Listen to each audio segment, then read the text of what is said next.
Kau Allah yang setia, Bapa yang mulia, kasih-Mu besar Tuhan. Kau pulihkan hidupku.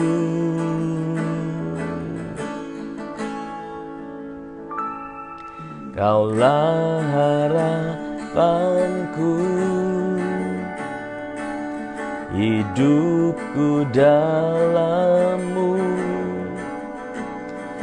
Terima kasih Tuhan, Kau selamatkan hidupku.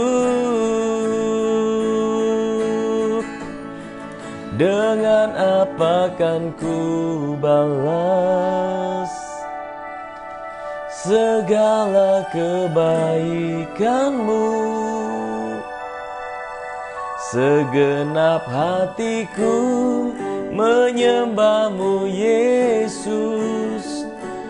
Ku bersyukur padamu selamanya.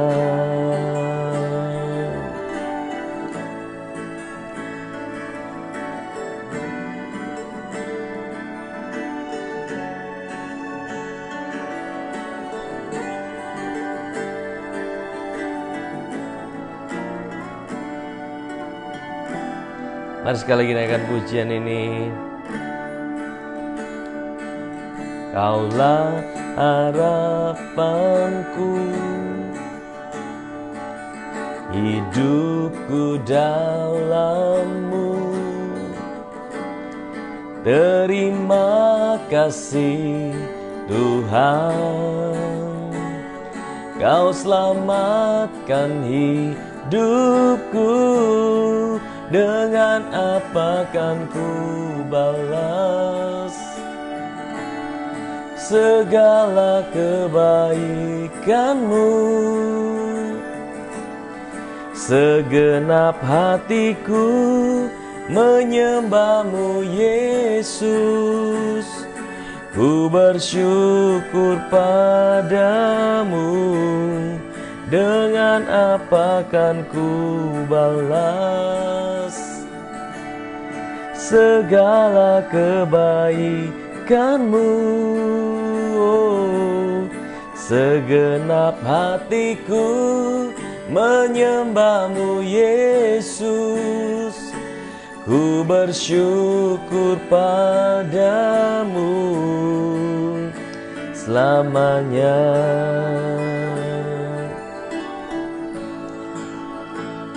Terima kasih Tuhan, tak dapat kami balas segala kebaikan dalam hidup kami. Kau Allah yang setia dalam kehidupan kami Tuhan. Kesetiaan-Mu lebih besar daripada segala situasi kami. Kesetiaan-Mu lebih besar daripada segala keadaan kami. Terima kasih Tuhan. Terima kasih buat kesetiaan-Mu Tuhan.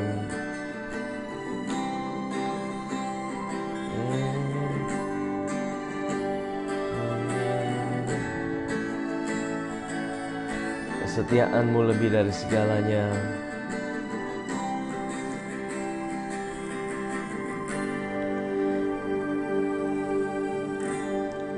Dengan apa kan ku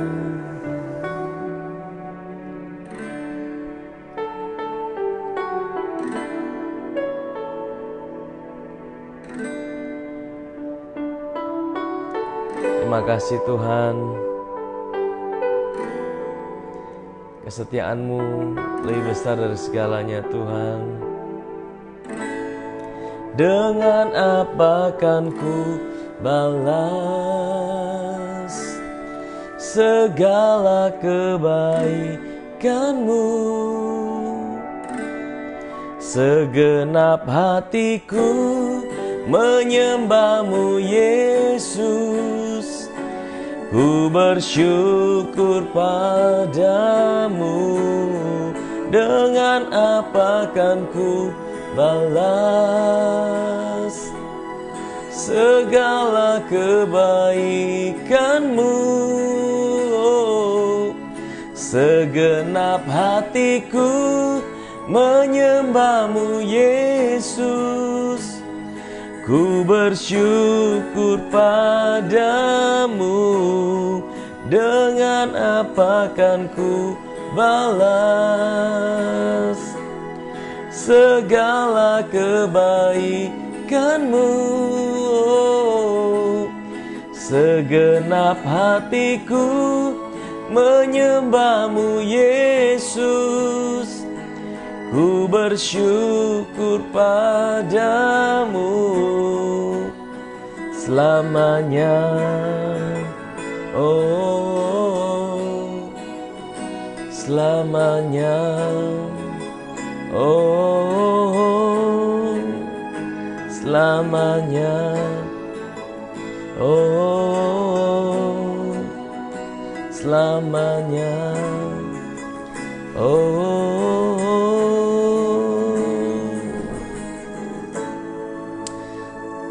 haleluya, haleluya, haleluya. Ayo mengucap syukur Aba Bapa buat malam hari ini kami masih boleh ada bersama-sama di hadirat-Mu. Kami tahu bahwa Tuhan Engkau ada bersama kami, Engkau tidak pernah tinggalkan kami. Yang mengucap syukur malam hari ini kami masih boleh ada bersama-sama. Dan kami tahu bahwa malam hari ini Engkau mencintai kami Tuhan. Kami mau dengar kebenaran firman Tuhan bicara buat setiap kami. Kami percaya bahwa ada pesan-Mu buat setiap kami malam hari ini Tuhan. Di dalam nama Yesus kami sudah berdoa. Amin, amin, amin. Ya, baik Bapak Ibu Saudara yang terkasih dalam Tuhan. Malam hari ini saya mau share ya. Saya menyapa sekali lagi yang baru bergabung malam hari ini. Puji Tuhan, apa kabarnya malam hari ini? Haleluya, haleluya. Malam hari ini saya mau share dari satu kisah perjumpaan dengan Yesus ya. Kita beberapa hari ini kita bicara tentang bagaimana seorang yang mengalami perjumpaan dengan Tuhan ya, hidupnya kemudian diubahkan ketika dia berjumpa dengan Tuhan, dengan sikap hati yang benar, dia mengalami perubahan dalam kehidupannya. Nah, malam hari ini saya mau share dari Injil Markus pasal yang kelima. Injil Markus pasal yang kelima. Injil Markus pasal yang kelima ayat yang ke 25 ya, ayat yang ke-25 sampai ayat yang ke 34 ya. Injil Markus pasal yang ke 25 ayat Injil Markus pasal yang kelima ayat 25 sampai 34. Saya akan bacakan. Adalah di situ seorang perempuan yang sudah 12 tahun lamanya menderita pendarahan.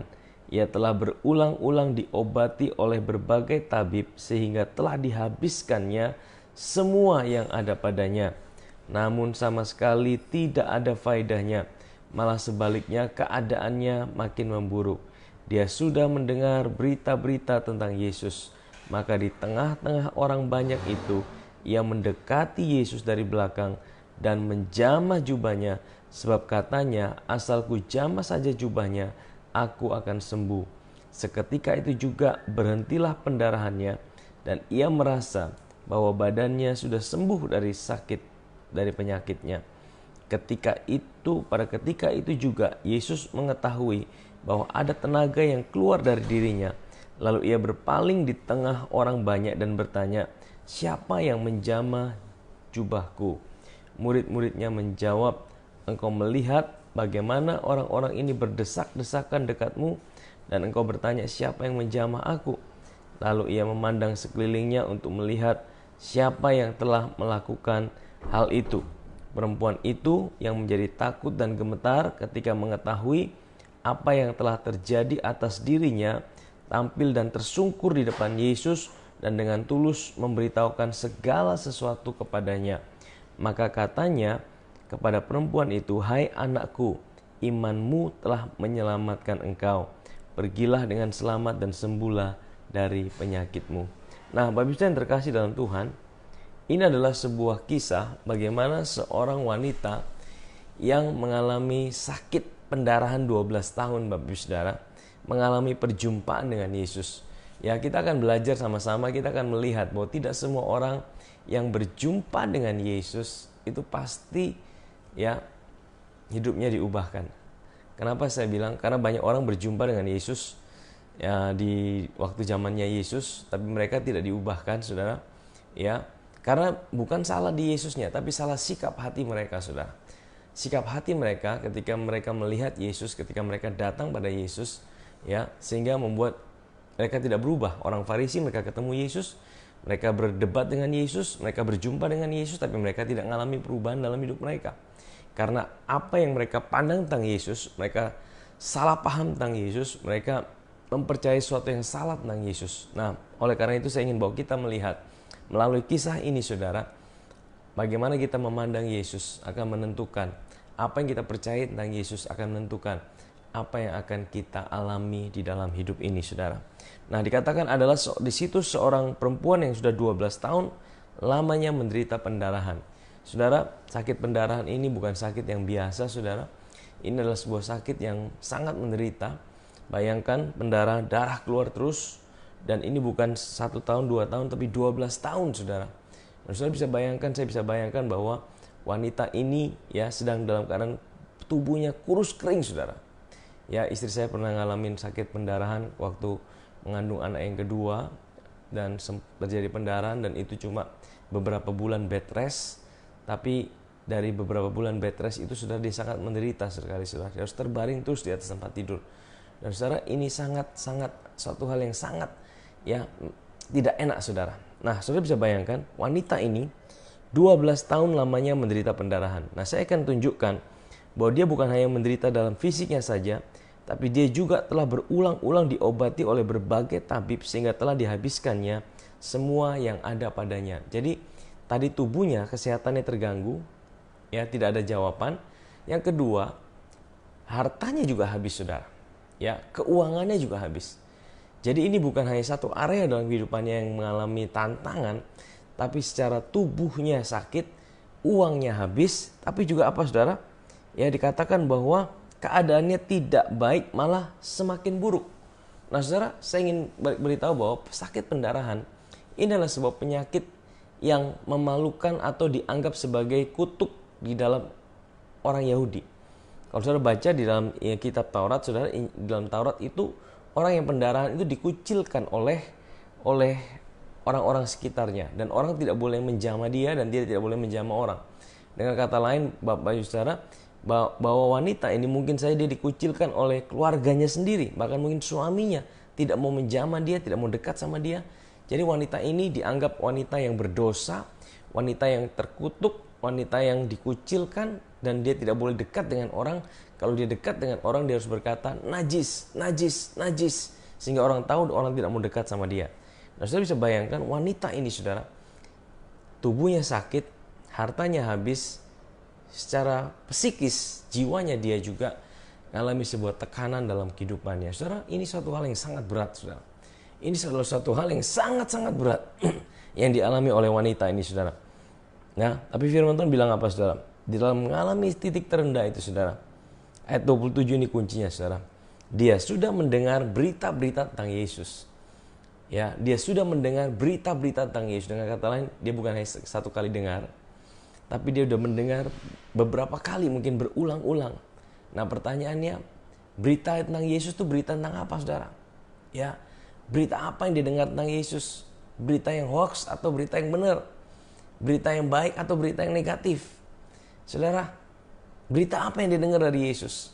Dan kenapa waktu dia dengar berita itu bisa membuat imannya bangkit, saudara.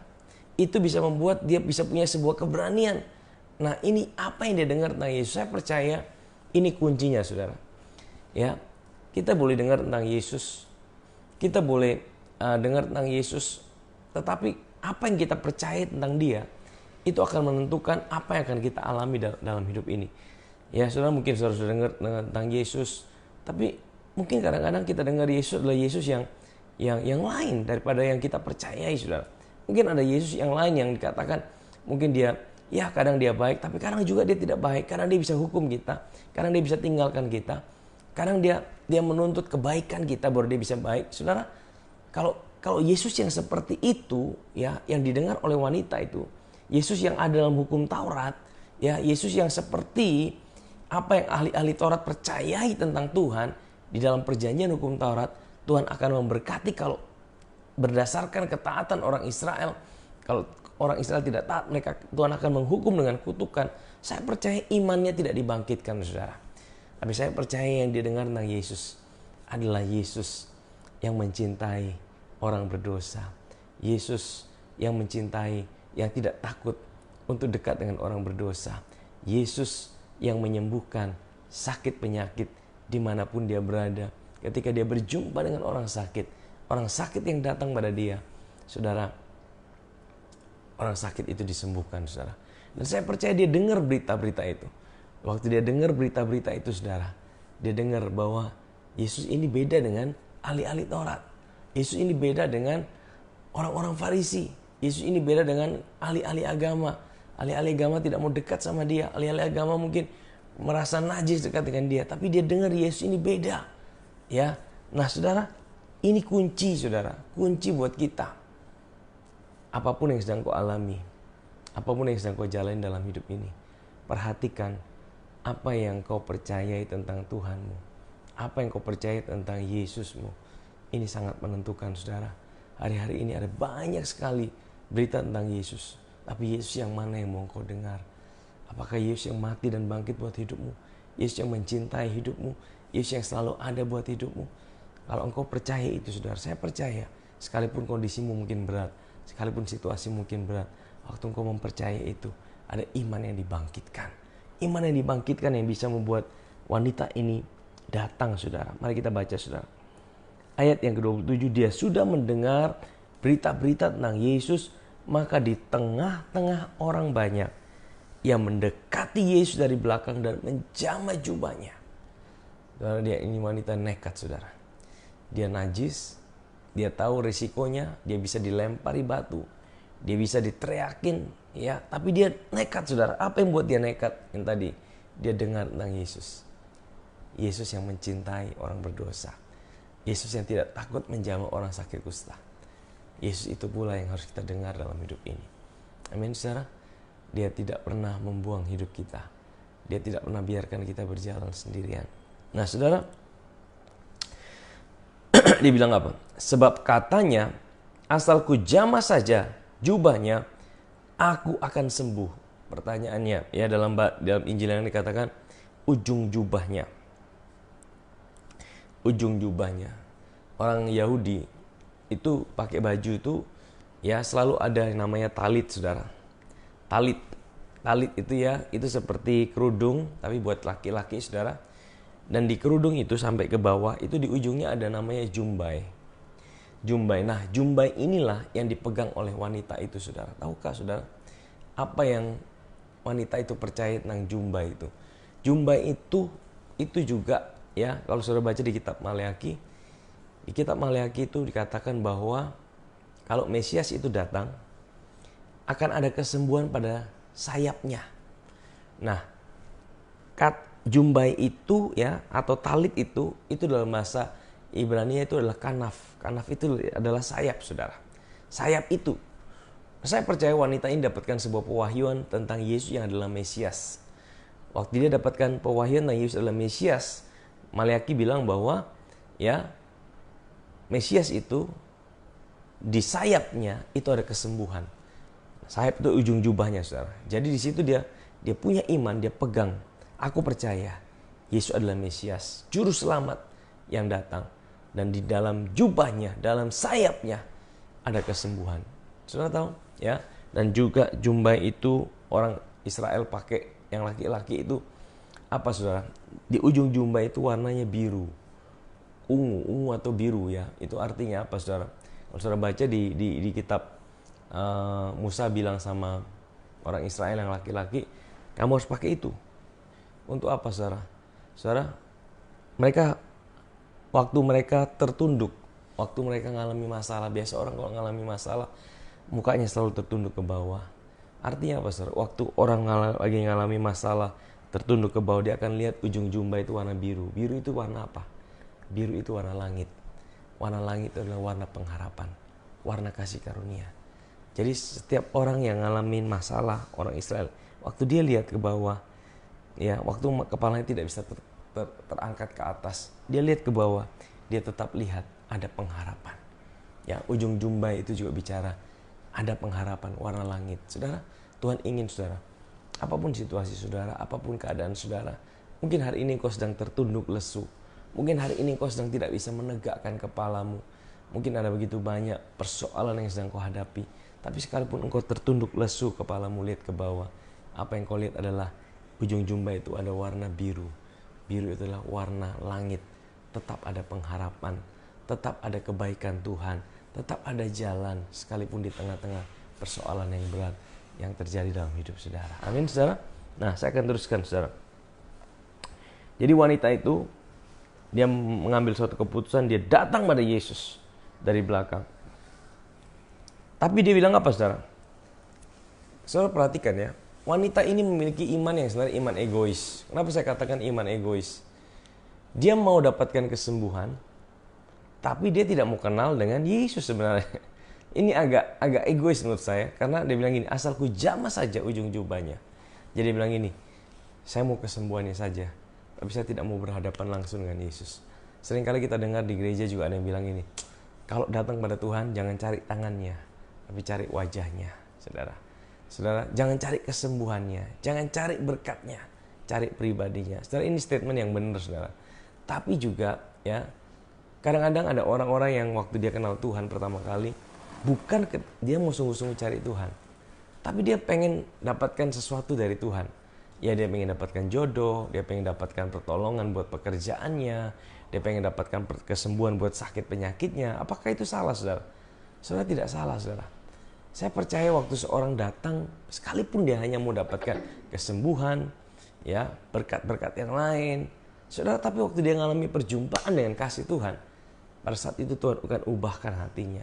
Hatinya diubahkan, dari tadinya cuma sekedar cari tangan Tuhan, berkat Tuhan, kesembuhan, dan lain-lain. Waktu dia berjumpa dengan Tuhan, mujizat Tuhan, hatinya diubahkan. Tuhan, engkau baik. Dan dia ubahkan untuk bukan lagi mencari tangannya, tapi mencari wajah Tuhan. Amin, saudara. Nah, wanita ini, saudara, dia cuma mau cari kesembuhan, tapi kita lihat respon Tuhan bagaimana. Ayat 30. Pada ketika itu juga Yesus mengetahui bahwa ada tenaga yang keluar dari dirinya, dan lalu ia berpaling di tengah orang banyak dan bertanya, siapa yang jamah jubahku? Murid-muridnya menjawab, engkau melihat bagaimana orang-orang ini berdesak-desakan dekatmu, dan engkau bertanya siapa yang jamah aku? Lalu ia memandang sekelilingnya untuk melihat siapa yang telah melakukan itu. Ayat 33, perempuan itu yang menjadi takut dan gemetar ketika mengetahui apa yang telah terjadi atas dirinya, tampil dan tersungkur di depan Yesus dan dengan tulus memberitahukan segala sesuatu kepadanya. Ketahuan saudara wanita ini, ya, Yesus tahu, tapi Yesus ingin melihat respon wanita ini, saudara. Saudara, kalau Tuhan ada seringkali Tuhan tuh sengaja dia tidak tahu, padahal dia tahu, saudara. Ya, kadang-kadang Tuhan tuh seperti sengaja supaya kita itu mau meresponi, saudara. Kita mau datang dan terbuka sama dia. Kenapa dia mau kita terbuka sama dia? Supaya kita tahu bahwa kita tidak bisa hidup tanpa dia. Kita harus selalu datang pada Tuhan. Kita harus selalu nyatakan apa yang menjadi kerinduan hati kita sama Tuhan, ya. Nah, ayat berikutnya dikatakan, ayat 34, maka kata Yesus kepada perempuan itu, hai anakku, imanmu telah menyelamatkan engkau. Pergilah dengan selamat dan sembuhlah dari penyakitmu. Saudara tahu, perhatikan, ayat 34 dikatakan, maka kata Yesus pada perempuan itu, hai anakku. Saudara, sejak kapan wanita ini jadi anaknya Yesus? Yesus tidak pernah angkat dia jadi anak. Tetapi kenapa Yesus bilang, hai anakku? Saudara, jarang sekali di dalam firman Tuhan Yesus panggil seseorang sebagai anak. Ya, apalagi ini wanita, kenapa dia panggil sebagai anak? Apa artinya ini, saudara? Saudara tahu, Yesus ingin memulihkan bukan hanya tubuhnya saja. Di sini kita dapatkan satu gambaran. Wanita ini, saudara, dia akan mengalami masalah bukan di tubuhnya saja. Memang persoalan utamanya di tubuhnya yang sakit, tapi berdampak terhadap keuangannya, tapi juga berdampak pada jiwanya. Dia merasa dia ditolak, dia merasa dia tidak di orang keluarga yang tidak mau dekat dia merasa tertolak, dia merasa orang-orang tidak mau dekat sama dia merasa tidak ada yang mau dekat sama dia. Makanya Yesus pulihkan dia punya rasa tertolak itu. Yesus bilang, hai anak. Saudara tahu waktu Yesus panggil dia sebagai anak, dia dipulihkan dia punya jiwanya, saudara. Saya percaya, saudara, Tuhan kita adalah Tuhan yang mau memulihkan kita. Bukan hanya satu area dalam hidup kita. Waktu dia mau pulihkan kita, dia mau pulihkan setiap area dalam kehidupan saudara dan saya. Dia pulihkan setiap area dalam hidup saudara dan saya. Kalau hari ini saudara mengalami persoalan, datang pada Yesus. Dia Tuhan adalah juru selamat. Kenapa dia dikatakan juru selamat? Dia ahli menyelamatkan setiap area kehidupan kita. Namanya juru itu artinya ahli. Dia bukan hanya ahli dalam satu bidang. Dia bukan hanya ahli bawa kita mati masuk surga, tapi dia juga ahli bawa surga dalam setiap area kehidupan saudara dan saya. Amin, saudara. Ya, dan dikatakan apa? Pergilah dengan selamat dan sembuhlah dari penyakitmu. Yesus kasih konfirmasi, saudara. Nah, malam hari ini, saudara, apa yang bisa kita dapat dari kisah ini, saudara? Yang pertama, apapun keadaan saudara, apapun situasi saudara yang saudara sedang alami, bahkan kalau saudara sedang alami titik terendah seperti wanita ini, 12 tahun dia mengalami pendarahan, dia kehabis segala sesuatu. Kuncinya adalah dia dengar tentang Yesus. Malam hari ini juga saya sampaikan berita, kabar-kabar tentang Yesus. Berita-berita tentang Yesus. Tetap ada pengharapan. Yesus yang mana yang saudara mau dengar? Apakah Yesus yang ya kadang bisa baik sama hidup saudara, kadang dia bisa tinggalkan saudara? Atau Yesus yang seperti wanita ini percayai? Yesus yang hari ini mati buat kita. Yesus yang tidak pernah tinggalkan kita. Yesus yang mencintai kita bukan karena kita baik. Yesus yang selalu ada buat kita, bahkan dalam segala situasi dan keadaan kita. Kalau saudara percaya itu, saudara, iman saudara akan dibangkitkan. Saudara punya sebuah keberanian untuk datang pada Yesus. Saya selalu bilang gini, iman itu bukan sekedar percaya. Iman itu adalah engkau datang pada Tuhan apapun situasi dan keadaanmu. Baik engkau dalam keadaan baik maupun keadaan tidak baik. Baik engkau dalam keadaan berhasil maupun engkau gagal. Engkau berani datang pada Tuhan. Itulah iman, saudara. Nah, malam hari ini, saudara, waktu engkau datang pada Tuhan, saya percaya Tuhan yang sama yang memulihkan wanita sakit pendarahan 12 tahun. Bukan hanya satu area dalam kehidupannya. Tuhan pulihkan setiap area dalam kehidupannya. Tuhan yang sama juga akan pulihkan setiap area dalam hidup saudara dan saya. Mari saja kita datang pada Tuhan malam hari ini. Mari kita berdoa. Bapa di sorga, Bapa yang baik, Bapa yang kami kenal, kami sembah dalam nama Tuhan Yesus Kristus. Kami mengucap syukur Tuhan buat anugerah-Mu, buat kasih-Mu, buat kebaikan buat kami. Malam hari ini Tuhan kami percaya. Aku berdoa buat setiap anak-anak-Mu yang punya pergumulan, punya masalah. Tuhan, kami tahu bahwa kami tidak bisa menyelesaikan masalah kami sendiri. Kami mau datang pada Tuhan, Tuhan yang punya hidup kami, Tuhan yang tidak pernah tinggalkan kami, Tuhan yang mencintai kami. Kami datang padamu Tuhan. Kami percaya Tuhan, Tuhan yang sama yang memulihkan wanita sakit pendarahan, Tuhan yang sama juga yang memulihkan setiap anak-anak-Mu saat ini. Kami datang dengan segala keberadaan hidup kami. Kami datang dengan sebuah kesadaran bahwa kami Tuhan yang mencintai kami. Kami datang dengan sebuah kesadaran bahwa kami Bapa yang ada buat kami. Tuhan, Engkau jamah setiap anak-anak-Mu saat ini dengan cinta-Mu, dengan kasih-Mu, dan kebaikan-Mu Tuhan. Terima kasih Bapa, kami mengucap syukur. Serahkan setiap anak-anak-Mu yang sakit, yang memiliki pergumulan, apapun juga tantangan mereka. Saat ini Tuhan, Engkau jamah mereka. Terima kasih Tuhan, kami mengucap syukur. Di dalam nama Yesus kami sudah berdoa. Terima kasih Bapa. Haleluya. Amin, amin, amin. Bapak Saudara yang terkasih dalam Tuhan, kita sudah dengar firman Tuhan. Saya ingin kasih pengumuman sedikit. Bapak Saudara yang mau butuhkan dukungan doa, bisa tuliskan di kolom komentar yang ada, ya, atau juga mau inbox dalam fanpage DOCC Church. Saudara akan ada tim kami yang akan berdoa buat saudara. Apapun juga pergumulan doa saudara bisa sampaikan di situ. Dan saya mau kasih beberapa pengumuman tambahan. Nanti tanggal 17 dan 20 Agustus akan ada seminar webinar bersama Pastor Paulo dari Singapura. Ya, beliau adalah seorang pengajar yang luar biasa, yang bagus. Ketika dia mengajar, Tuhan pakai luar biasa untuk menjelaskan pewahyuan, ya. Nah, saudara bisa dapatkan brosurnya ada di fanpage DOCC atau fanpage saya, atau juga fanpage Sinode GKIP. Saudara bisa lihat di situ dan saudara bisa hubungi kontak yang ada. Bapak saudara juga saya mau kasih pengumuman juga, kita punya program namanya ngopi pagi dan ngopi malam. Apa itu ngopi? Ngomongin papi surgawi di pagi hari dan ngomongin papi surgawi di malam hari. Saya akan terus datang dalam secara live. Oleh karena itu kalau Bapak saudara pengen untuk dapatkan notifikasi ketika saya menyampaikan kabar baik, bisa follow dan like di dalam fanpage yang ada di Facebook ini, saudara. Ya, puji Tuhan.